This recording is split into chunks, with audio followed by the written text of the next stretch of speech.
everybody loves fireworks. The lights, the colors, and of course, the big boom. But the history of fireworks isn't all hugs and celebrations. Long before epic fireworks displays, chemists in China invented the key ingredient that propels those bright lights into the sky. That invention was what we now call gunpowder. Our story begins back in ancient China in the mid-9th century, where early Chinese alchemists were trying to create a potion for immortality. Instead, what they created was a flammable powder that burned down many of their homes.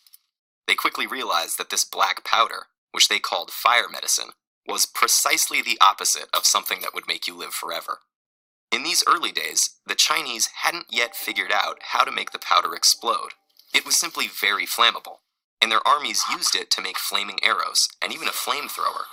But once they figured out the right proportions of ingredients to create a blast, they began using the powder even more, creating fireworks to keep evil spirits away, and bombs to defend themselves against Mongol invaders. It was these Mongols, most likely, who spread the invention of gunpowder across the world. After fielding Chinese attacks, they learned how to produce the powder themselves, and brought it with them on their conquests in Persia and India.